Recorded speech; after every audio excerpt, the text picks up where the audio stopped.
Hello everyone, my name is Gurveen Kaur. I am lecturer at Praveen Patil College of Diploma Engineering and Technology. We are continuing with chapter number 4, that is environmental pollution, and the topic which we are going to cover today is wastewater management. So let's see what wastewater management is all about. First of all, before understanding wastewater management, it is important to understand what wastewater is all about. So let's see what is wastewater. Wastewater is a water which is contaminated by human factors or any factors which are related to humans. It can be commercial, it can be industrial, home, domestic, any factors. So when the water that becomes contaminated due to any use, that becomes wastewater. Wastewater can be combination from many sources. It can be a combination of domestic, industrial, commercial, agricultural activities, or surface runoff. I've already explained what happens in watershed management. That includes surface runoff, which degrades the quality of the water, and that water gets mixed up and it becomes into sewage water. Okay, so at last we can say it is combination of different factors where the quality of the water is contaminated.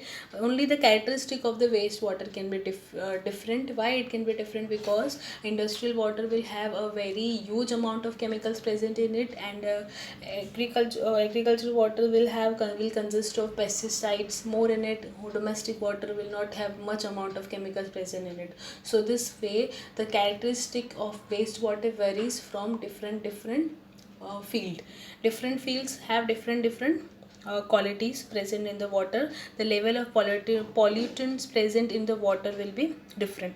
So now we'll see what are the types which leads to the generation of water. The first one is domestic water wastewater, and second one is industrial wastewater.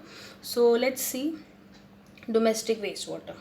So domestic wastewater is basically a wastewater which is generated through homemade through home activities, or you can say domestic activities like restroom usage or cooking of the food, gardening, planting, bathing, washing clothes, laundry work, or cleaning of the houses. All those factors, it comes under domestic wastewater. Okay, and the only difference is over here, the amount of chemicals present is very low.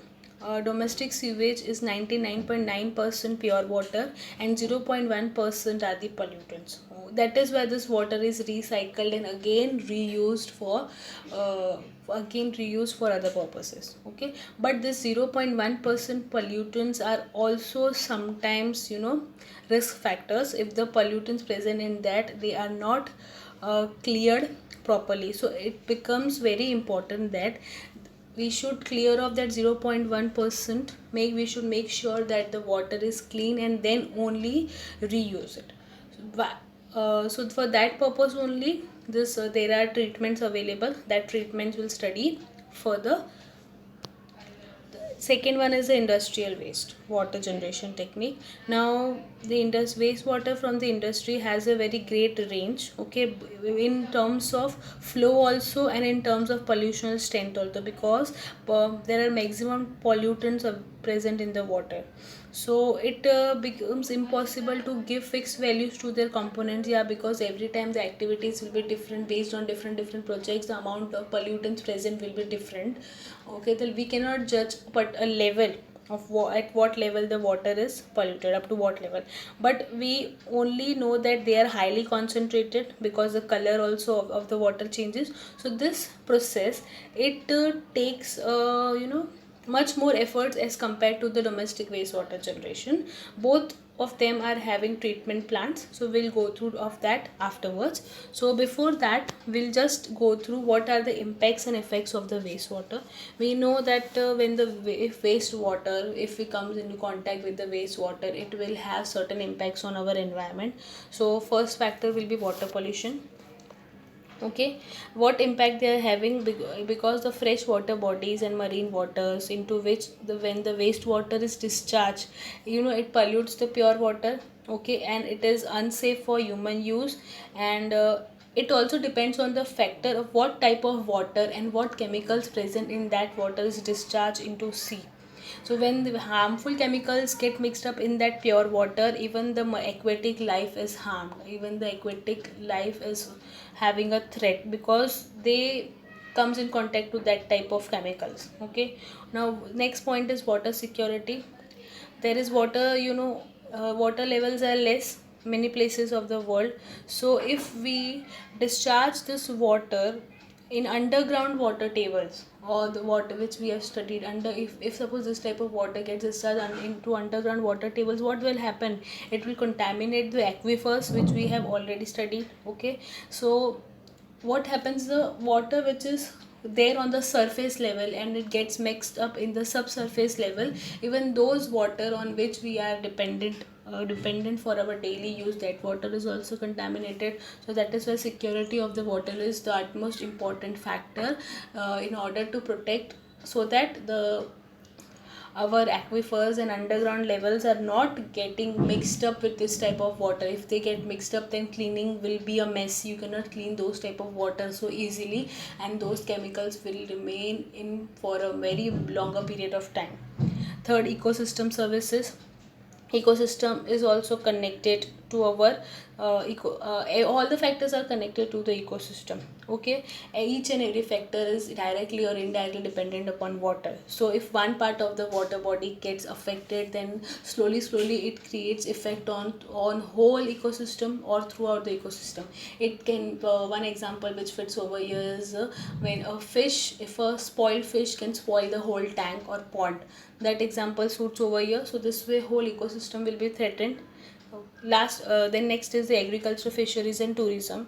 If the water bodies are affected, if the wastewater gets mixed up anywhere where near any agricultural area or like watershed management, those water will get mixed up with the crops and vegetables, and those contaminated water gets mixed up with the vegetables, and these vegetables grow, it will possess those chemicals, and with that possessed chemicals will be consumed by us. So we will have effect. Okay. If tourism places gets mixed up with this type of waters, then there will be no tourism over there, because people will not like to move or uh, explore places or water body areas which are filled with pollution or pollutants or harmful chemicals, because they will have impact on their health. So tourism will also decreased.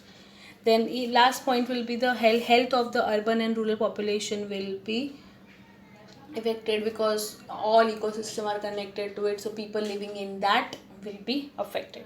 So let's see the flow diagram of sewage treatment plant. Next topic is there are two types of sewage treatment plant. First is domestic, second is industrial.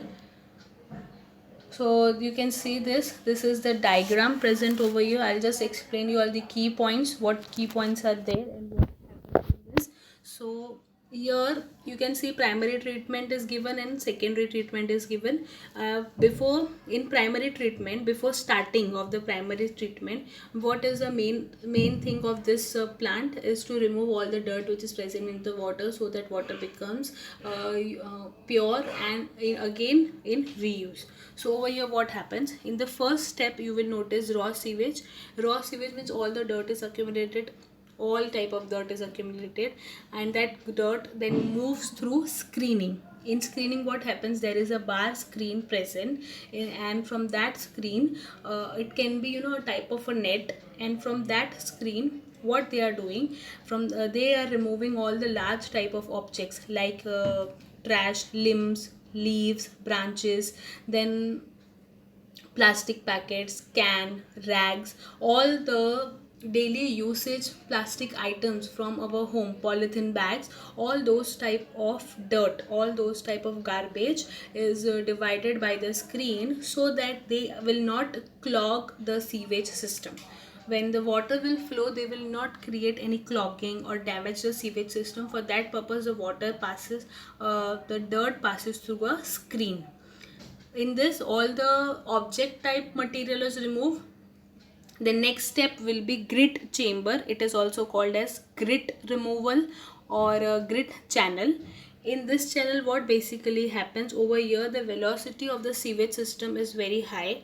Now why the velocity is adjusted to high, it allows the settlement, the velocity they are doing, the reason for doing the velocity high is that it, so that the sand, the stones, the broken glasses, broken plates, and many other broken thing which is in sand or marble format, all those products, it gets distinguished, or you can say it get partitioned from the organic matter.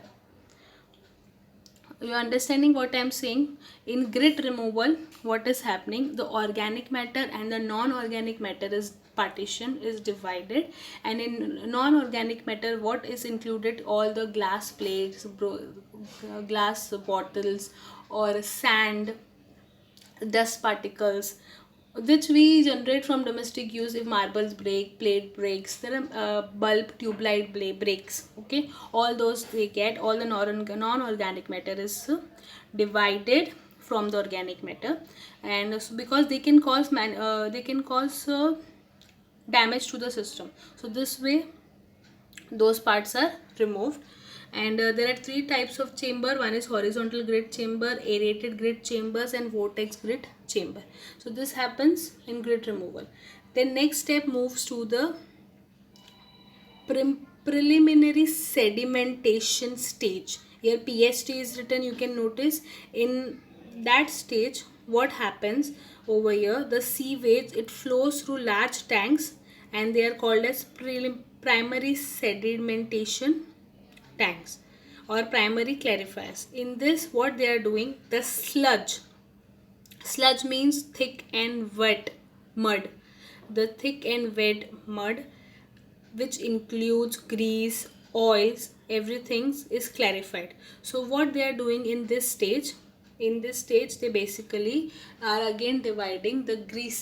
This way the chamber works, that all the grease and oil, they float on the above level, and all the mud, they settle down in the lower level. So this happens in preliminary sedimentation stage or primary sedimentation stage. So over here also the sludge gets divided, it moves to anaerobic digester or digestion systems, and from that what happens, the wet mud part gets removed. From there, again I am repeating, from anaerobic digester the mud parts get moved out, okay. And next what is left, or next point is, only organic matter is left in the sewage water level.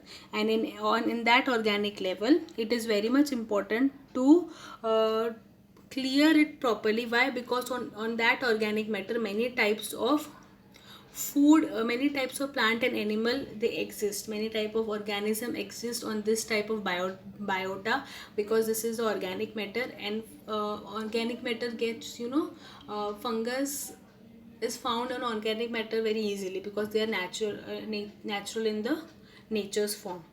So this is the last step. Again I am repeating, in last step what they are doing, they are basically trying to remove the organic matter which is present in the water, so that no fungus is accumulated.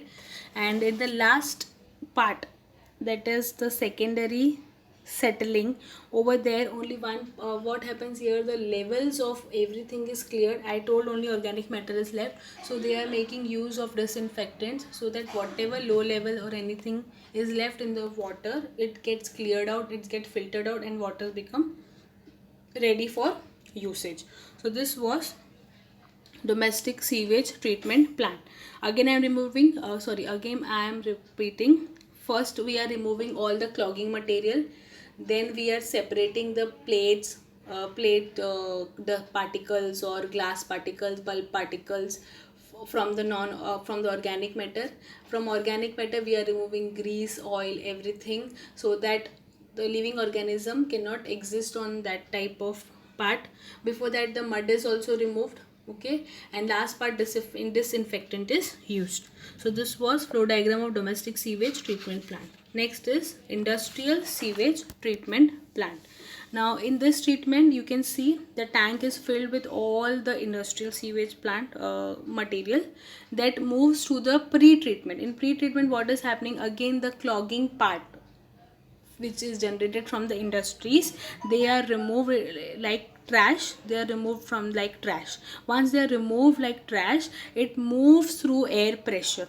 High amount of air pressure is passed through that water. The reason for passing such amount of air pressure is that, so that the what happens when high amount of air pressure is passed through the water, it divides the water again into two parts. All the greasy chemicals are highly polluted chemicals, and the water and the sand part, it gets divided. In scum, what is happening, greasy level floats, greasy material floats on the upper level, and rest of the things get settled down. When rest of the thing gets settled down, it is removed. Then again it moves to the secondary and primary stage. You can notice over here, secondary, aeration, primary, all the stage are same from the industrial stage, domestic stage. So same process happens over here. And after primary stage, you can notice sludge digestion. Over there also the muddy part is removed, only water is left. Then the water is moved out through the dryer. From there, once it moves from the dryer, the sludge digestion, once it moves from the dryer, whatever the mud was there, it is dried out and it is removed for generating the methane gas. But the secondary, aeration and primary procedure is same. Over there disinfectants are used, mud is removed, greasy oils are removed, and they are divided. Whatever we have studied in the first part, over here it is the same. Only one thing is that the chemicals are separated in a more intense way by making use of air pressures and scum procedure. And then the next part procedure is throughout the same. So this was the flow diagram of industrial sewage treatment plant. Okay, now these are certain environmental standards. Okay, just a go through of the standards. Over here certain options are given, where in what area what level should be there, or how much it is okay in that area to accumulation of the sewage system, you can say. Okay, like color. For color, we all know that color and odor we have studied in the previous lecture. I have already covered in that standards. In that standard it is mentioned, so that color and odor should be there. Same procedure is given for color and odor, you can refer that. Suspended solids, and now suspended solid level is given over here, that how much amount should be present. For in surface water it is a level of 100. Then public sewers, since they are big, it can be 600. For land and for irrigation it can be 200. It should not exceed more than that. Here you can notice particle size and suspended solid, temperature, pH levels, oil and grease levels, then whatever total residue is there, then chlorine levels, ammonia levels, nitrogen level. All these levels, different levels are given in different areas, and that point should not be exceeded in that area, because once it exceeds it is harmful. Actually it is harmful on direct consumption, but then more amount of options they'll require to clean up that mess. So this is just general standards which are given at what levels what should be done. So this was waste water management all about.